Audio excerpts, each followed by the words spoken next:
90% അക്കൗണ്ടന്റുമാരും interview fail ആകുന്നത് ഈ കാര്യങ്ങൾ ചോദിക്കാത്തത് കൊണ്ടാണ്. ഒരു അക്കൗണ്ടന്റ് ഇന്റർവ്യൂ അറ്റൻഡ് ചെയ്യുന്ന സമയത്ത് അവർക്ക് ഇന്റർവ്യൂ കഴിഞ്ഞതിന് ശേഷമുള്ള ക്വസ്റ്റിന് വേണ്ടി നമുക്ക് ഇന്റർവ്യൂയോട് ചോദിക്കാൻ വേണ്ടിയുള്ള ഒരു അവസരമുണ്ട്.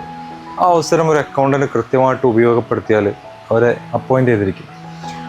അതായത് നമ്മൾ ഇന്റർവ്യൂ ചെയ്യുന്ന സമയത്ത് നമ്മുടെ എക്സ്പീരിയൻസ് മനസ്സിലാക്കാൻ വേണ്ടി ഇന്റർവ്യൂവർ നമ്മൾ ഒരുപാട് ചോദ്യങ്ങൾ ചോദിച്ചിട്ടുണ്ടാവും. ഒരുപക്ഷെ അവരെ സാറ്റിസ്ഫൈ ആകാതിരിക്കാം. പക്ഷെ അതെല്ലാം കഴിഞ്ഞ് നമുക്കൊരു അവസരം വരും. നമ്മൾ കമ്പനിയോട് ചോദിക്കാനുള്ള ചോദ്യങ്ങൾ എന്തെങ്കിലും ഉണ്ടോ എന്ന് അവർ ചോദിക്കും. ആ സമയത്ത് നമ്മൾ കൂടുതലും എത്ര ദിവസം ലീവ് ഉണ്ടാകും, എനിക്ക് എത്ര സാലറി ഉണ്ടാകും, ഇതൊക്കെയല്ലേ നമ്മൾ ചോദിക്കാറുള്ളത്. ഒരു അക്കൗണ്ടൻറ്റ് ചോദിക്കേണ്ടത് അതല്ല.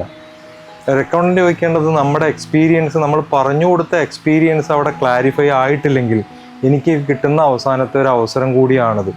അവരോട് കൃത്യമായിട്ട് നമ്മൾ നമ്മുടെ ജോബുമായിട്ട് റിലേറ്റ് ചെയ്തിട്ടുള്ള ചോദ്യം ചോദിക്കണം. നമ്മുടെ കമ്പനിയുടെ ക്ലോസിംഗ് പീരീഡ് എങ്ങനെയാണ് സാർ, അത് ക്വാർട്ടർലി ആണോ അതോ മന്ത്ലി ആണോ എന്ന് ചോദിക്കാം. നമ്മുടെ പേറോൾ സിസ്റ്റം എങ്ങനെയാണ് മാനേജ് ചെയ്യുന്നത് സാർ, അത് HR ആണോ അതോ അക്കൗണ്ട്സ് തന്നെയാണോ മാനേജ് ചെയ്യുന്നത് എന്ന് ചോദിക്കാം. അതുപോലെ നമ്മുടെ കമ്പനിയുടെ സിസ്റ്റം, വർക്ക് ഫ്ലോ സിസ്റ്റം എങ്ങനെയാണ് സാർ, അത് ERP ആണോ അതോ ബേസിക് അക്കൗണ്ട്സ് ആണോ. ഇങ്ങനെയുള്ള ടെക്നിക്കൽ അക്കൗണ്ടൻറ്റ് ചോദിച്ചിരിക്കേണ്ട കുറച്ച് ചോദ്യങ്ങൾ കൂടെ അങ്ങോട്ട് ചോദിച്ചുകൊണ്ട് നമ്മുടെ എക്സ്പീരിയൻസിനെ, നമ്മുടെ നോളജിനെ പ്രൂവ് ചെയ്യാനുള്ള ഒരു അവസരമായിട്ട് നമ്മൾ ഇത്തരം അവസരത്തിൽ നമ്മൾ ഉപയോഗപ്പെടുത്തണം.